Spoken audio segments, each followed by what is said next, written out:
Bismillahirrahmanirrahim. Assalamualaikum warahmatullahi wabarakatuh. Kami dari Waalaikumsalam kol- warahmatullahi wabarakatuh. kami dari kelompok 3 akan menyampaikan hasil review kami terhadap buku Rainfasen pada bab 3 yang akan langsung dipresentasikan oleh Ibu Iin Fitriani. Kepadanya saya persilahkan. Terima kasih Saudari Rika atas kesempatan yang diberikan. Seperti yang sudah dijelaskan bahwa kami akan menyampaikan hasil review kami terhadap buku Ray Paulson, Evidence Based Policy, A Realist Perspective pada bab 3 yaitu kebingungan sistematis, analisis kritis dari pendekatan meta-analisis. Ya, Ray Paulson mengulas dekonstruksi singkat dan tajam tentang evaluasi kebijakan pada bab 1, kemudian membedah istilah tinjauan sistematis pada bab 2, lalu kemudian pada bab 3 ini Ray Paulson akan mengulas tentang bagaimana ia mengkritik meta-analisis sebagai bagian dari tinjauan sistematis.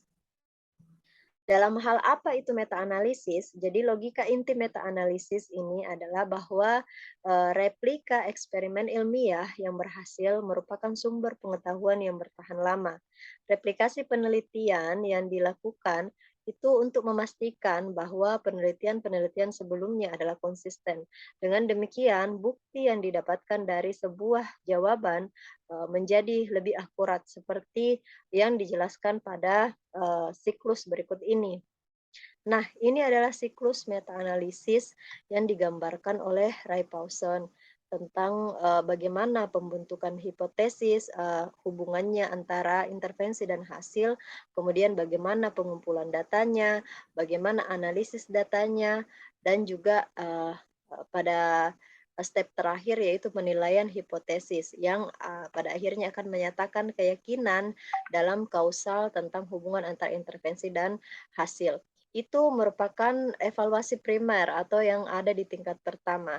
Nah, di bagian kedua, evaluasi lanjutan, ini proses siklusnya hampir sama, namun ada perbedaan di pengumpulan data. Karena pada evaluasi lanjutan, itu data-data dikumpulkan dari semua studi yang telah diselidiki antara hubungan intervensi dan hasil.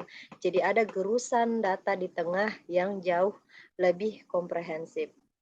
Nah, selanjutnya meta-analisis juga dikenal dengan prinsip keseragaman prosedur, yaitu analisis sekunder untuk mendapatkan pengaruh dari memperlakukan studi utama dengan cara yang sama persis. Serangkaian langkah ini dikenal sebagai protokol yang ditetapkan di mana semua tinjauan harus dilalui dengan cara yang dianggap menghasilkan kumpulan pengetahuan yang kumulatif dan objektif. Jadi meta-analisis sebenarnya adalah tentang replikasi, keseragaman prosedur, dan transparansi. Inilah jantung atau titik utama dari kebijakan berbasis bukti. Nah, template dari tinjauan sistematis yang dimiliki oleh meta-analisis seperti yang sudah dibahas pada slide sebelumnya, bahwa keseragaman prosedur itu pada akhirnya memiliki 6 tahap atau template. Yang pertama adalah merumuskan pertanyaan ulasan, mengidentifikasi dan mengumpulkan bukti, kemudian tahap menilai kualitas bukti, mengekstrak dan mengolah data, mensintesis data, kemudian menyebarluaskan temuan. Nah, disinilah kritik dari Ray Paulson, karena template yang sudah disampaikan tadi ada 6 tahap itu dianggap terlalu sederhana dan menimbulkan kebingungan. Dalam artian karena terlalu sederhananya template ini dalam hal proses untuk menyajikan sebuah penelitian untuk mendapatkan bukti yang diharapkan sehingga dia menghasilkan sebuah kebingungan. Karena fitur-fitur yang menjelaskan bagaimana intervensi bekerja itu tereliminasi ke dalam bentuk perhitungan. Sehingga penilaian menjadi tertutup karena beberapa konstekstual yang terjadi di bawah permukaan itu diabaikan. Nah, kita langsung menuju ke tahap yang pertama atau template yang pertama, yaitu merumuskan pertanyaan ulasan. Pada struktur ini, cap model medis jelas terlihat. Karena dalam aturannya, meta-analisis menetapkan pertanyaan sebab akibat yang relatif sederhana, hanya menghubungkan intervensi dengan populasi yang relevan, dengan hasil dan populasi yang relevan, sehingga hipotesis tinjauan itu hanya berkisar tentang populasi, intervensi, dan outcomes, yaitu populasi sebagai subjek yang dapat memberikan efektivitas pada intervensi. Intervensi itu sendiri sifatnya bervariasi, yang diharapkan dapat memberikan pengaruh yang nyata sebelum dan sesudah diberikan, serta outcomes, yaitu hasil yang dapat diukur secara relevan. Nah, terminologi ini yang menurut meta-analisis memandu pencarian bukti, memastikan hanya intervensi dan investigasi yang memiliki karakteristik yang telah ditentukan sebelumnya yang sudah diperiksa, yang akan diperiksa pada proses bukti selanjutnya. Nah, ya hal ini dimaksudkan bahwa setelah melalui siklus tadi, siklus penelitian yang tadi, siklus meta-analisis dan sudah melewati 6 template yang sederhana itu, apa yang kemudian relevan sesuai dengan karakteristik yang diinginkan, maka itulah yang kemudian akan dilakukan proses bukti lebih lanjut. Nah, namun inilah yang menjadi masalah menurut Ray Paulson, karena kemudian ketika pendekatan meta-analisis ini dipindahkan atau digunakan pada pendekatan sosial, maka program ini menjadi sangat ironi. Karena proporsi umum yang digunakan pada meta analisis itu hanya menekankan bahwa program yang berbeda tampaknya dapat diteliti di bawah struktur proporsi yang sama. Padahal jika diterapkan pada intervensi sosial, maka itu jadinya akan berbeda karena mereka dibentuk, bekerja, dan membutuhkan bukti yang berbeda. Nah, menurut Ray Paulson, meta-analisis mengasumsikan bahwa intervensi memiliki kekuatan kausal. Jadi tujuan utama dari pendekatan meta-analisis adalah mengukur efektivitas intervensi. Bagaimana intervensi itu memberikan pengaruh yang besar terhadap populasi dan terhadap hasil.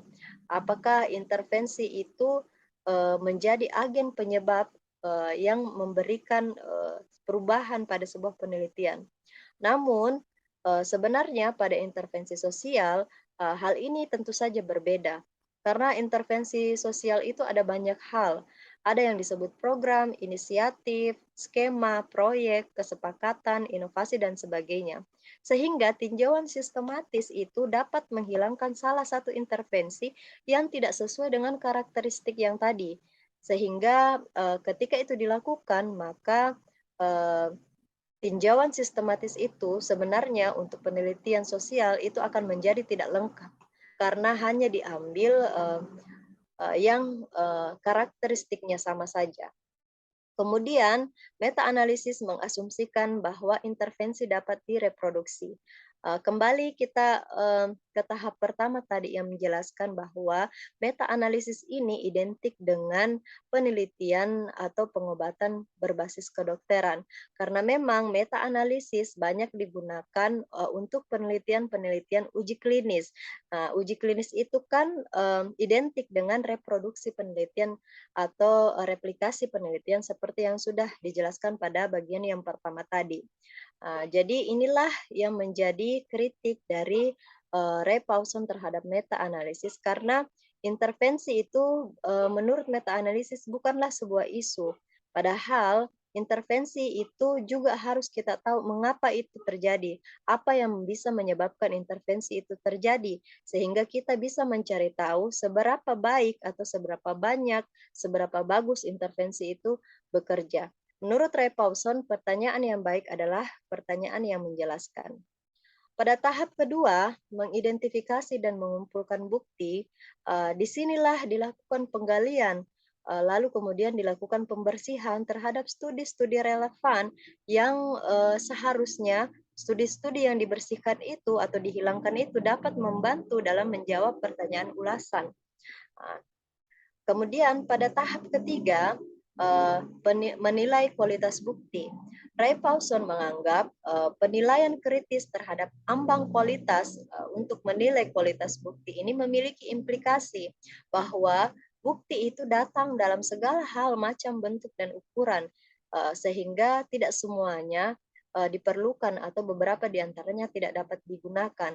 Nah, asal-usul dari sentimen ini berakar pada kembali lagi pengobatan berbasis bukti atau pengobatan berbasis medis, penelitian-penelitian medis. Lalu kita lanjutkan lagi, meta-analisis mengasumsikan bahwa hanya penelitian primer yang berkualitas tinggi yang bisa menghasilkan analisis sekunder berkualitas tinggi, sehingga muncullah istilah hierarki bukti dalam meta-analisis. Dalam meta-analisis ini, dalam hierarki buktinya, itu memiliki 9 level atau 9 tingkat. Dimulai dari level pertama, yaitu uji coba terkontrol secara acak, kemudian studi kuasi atau eksperimental, kemudian di level 3 ada perbandingan sebelum dan sesudah, di level 4 ada cross-seksional atau studi sampel acak, lalu kemudian evaluasi proses, studi kasus kualitatif dan penelitian etnografi, panduan deskriptif pada contoh praktik yang baik pada level 7, di level 8 ada pendapat profesional dan ahli, serta di level 9 adalah pendapat pengguna. Nah, kritik utama dari Ray Paulson terhadap hierarki bukti ini bahwa hierarki semacam itu sebenarnya meremehkan kontribusi yang dibuat oleh banyak perspektif penelitian dan harus diganti dengan pendekatan lain yang mengakui nilai pendekatan tertentu dalam pendekatan tertentu, dalam keadaan tertentu. Sehingga menurut Ray Paulson penelitian yang baik haruslah memasukkan sintesis yang baik. Karena hierarki bukti tadi itu akan mengabaikan atau meremehkan kontribusi lain ataupun hasil-hasil lain yang mungkin muncul ketika kita melakukan penelitian, sehingga inilah yang harus benar-benar dipertimbangkan dengan lebih sistematis. Basis bukti mencakup data yang diperoleh dari penelitian komparatif, penelitian sejarah, analisis wacana, penyelidikan legislatif, penelitian tindakan, penelitian emansipatoris, dan sebagainya. Maka dari itu, Ray Paulson tidak percaya bahwa hanya dengan penelitian lebih lanjut, kita akan dapat memecahkan pertanyaan dari kualitas penelitian dan tinjauan sistematis. Maka yang ditekankan oleh Ray Paulson adalah kualitas penelitian, bukan cuma kuantitas dari penelitian itu sendiri. Kemudian meta-analisis mengasumsikan bahwa bukti tertinggi untuk membangun hubungan sebab akibat terletak pada uji coba terkontrol secara acak. Nah, inilah yang dikritik oleh Ray Paulson terhadap hierarki bukti, karena menurut dia hierarki semacam itu gagal untuk memberikan standar yang baik untuk pekerjaan yang seharusnya dilakukan. Karena dalam hal ini, dalam uji coba terkontrol secara acak ini, sintesis penelitian dilakukan untuk menguji apakah intervensi akan membawa hasil tertentu, sehingga kunci metodologinya itu untuk menghasilkan bukti terletak pada mengaktifkan ataupun menonaktifkan intervensi, lalu membandingkan efeknya ya. Jika kita melakukan percobaan yang terdiri dari dua situasi yang sama, namun memperkenalkan intervensi hanya pada salah satu dari mereka, maka dapat diasumsikan bahwa akan ada perbedaan hasil dari penerapan program yang sudah dilakukan tersebut. Maka sejalan dengan asumsi ini, maka intervensi itu sendiri adalah agen penyebab, sehingga ini adalah standar yang diinginkan untuk berkembang dari program sosial. Karena program sosial, kembali lagi kita harus jelaskan bahwa dia tidak sama dengan meta-analisis yang digunakan pada penelitian berbasis kedokteran atau penelitian medis, karena dia bersifat aktif, tidak pasif, serta menghasilkan pilihan demi pilihan yang bisa saja bermunculan berbeda-beda. Kemudian di tahap keempat dari template yang selanjutnya, template keempat yaitu mengekstrak dan memproses data. Nah, pada proses ini tinjauan sistematis ataupun meta-analisis ini dipisah-pisahkan. Karena bisa jadi penelitian itu diawali oleh ratusan atau kadang-kadang ribuan makalah yang terdiri dari jutaan kata yang kemudian pada akhirnya harus diekstrak atau dihancurkan menjadi sekumpulan kecil rekomendasi. Kenapa seperti itu? Karena kalau kita lihat pada gambar, logika dari tahap keempat ini identik dengan penelitian survei, di mana responden ditanyai hal yang sama sehingga menghasilkan matriks data dan rentang informasi yang sama pada setiap subjek. Karena itulah ada variabel penjelas yang mana intervensinya itu beda kelompoknya, populasi juga beda kelompoknya, dan outcomes atau hasilnya juga beda kelompoknya. Ciri-ciri dari meta-analisis ini adalah melakukan ekstraksi informasi ke formula standar yang telah ditentukan sebelumnya. Sehingga dari tabel ini dapat kita lihat bagaimana perlakuan penelitian itu diekstraksi kemudian ditransformasi ke dalam kode-kode angka-angka ataupun nilai-nilai numerik.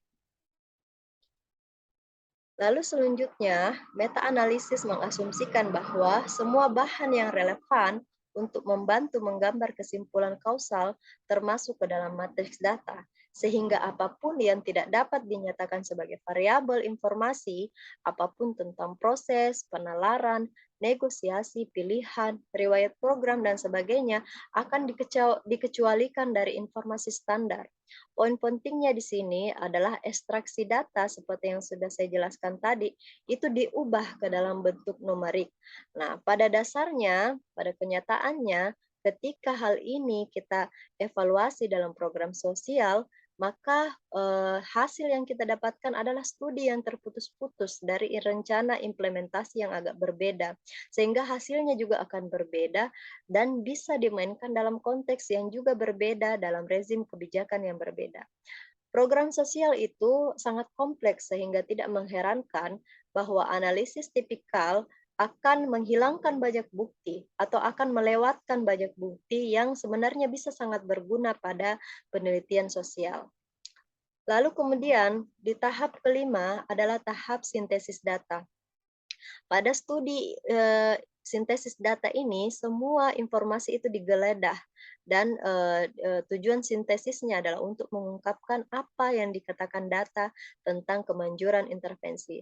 Dalam hal ini yang dimaksudkan sangat identik adalah replikasi ilmiah, seperti yang sudah dijelaskan tadi.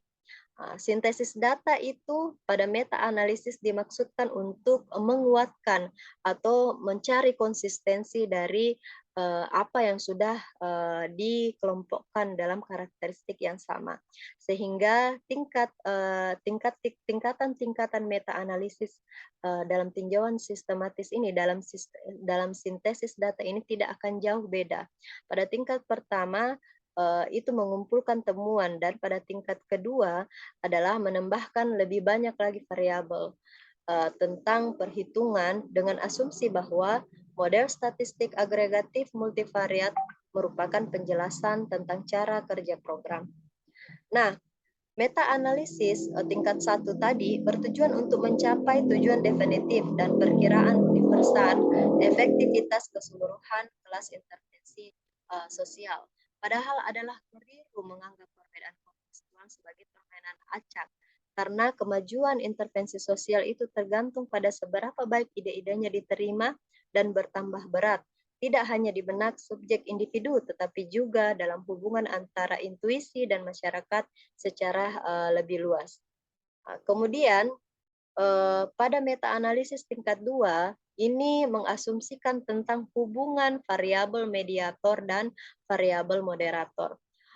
Mediator adalah variabel perantara. Sejumlah faktor perantara tersebut dapat muncul ke dalam implementasi program dan dalam misi baru. Sehingga jalur kausal yang manjur harus ditemukan jika kita ingin mendapatkan pengetahuan yang ditransfer dengan andal. Kemudian moderator itu sendiri adalah variabel yang menjelaskan konteks di mana kemanjuran kausal dari intervensi yang tadi yang diperantarai oleh mediator itu dapat memberikan perubahan yang menggambarkan efek subpopulasi yang biasa dalam evaluasi program dan bisa menyebabkan intervensi memiliki efek yang berbeda dalam satu subkelompok.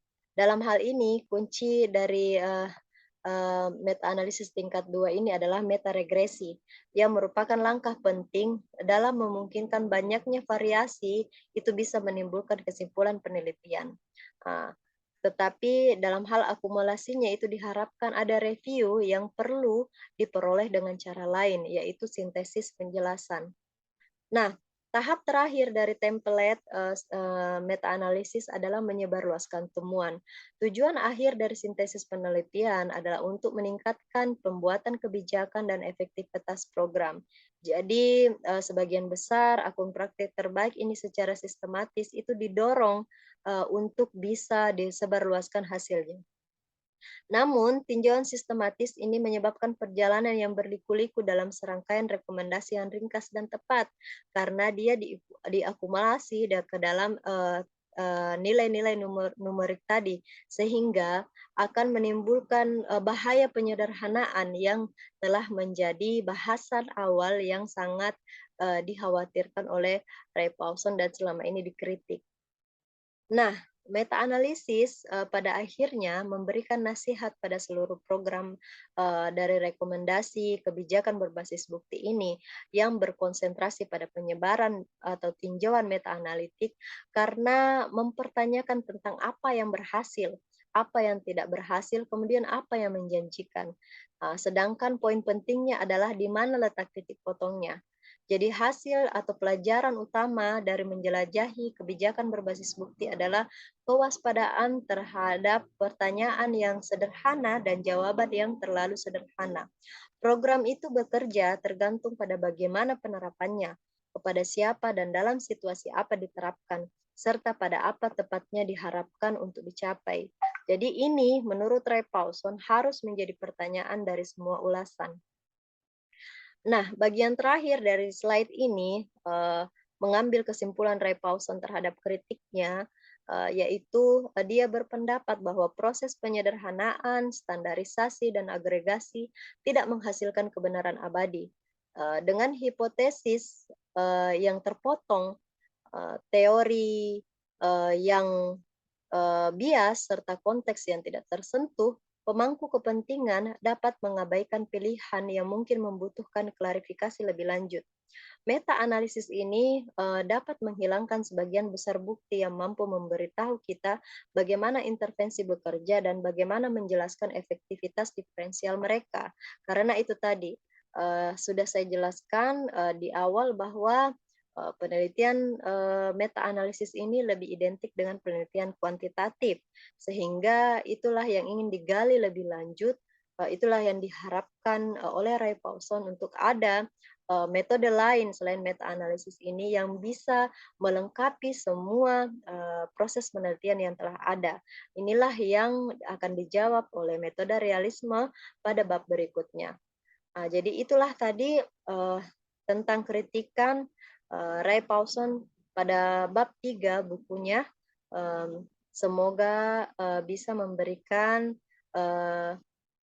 penjelasan ataupun pemahaman yang baik kepada teman-teman semua terhadap buku ini dan memberikan tambahan ilmu pengetahuan bagi kita semua, khususnya untuk mata kuliah kebijakan berbasis evidence.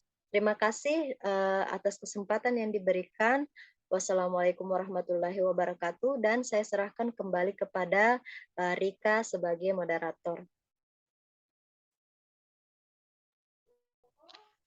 Ya, itulah tadi hasil pemaparan kami terkait bab 3. Lebih dan kurangnya mohon dimaafkan. Sekian dan terima kasih. Assalamualaikum warahmatullahi wabarakatuh. Waalaikumsalam warahmatullahi wabarakatuh.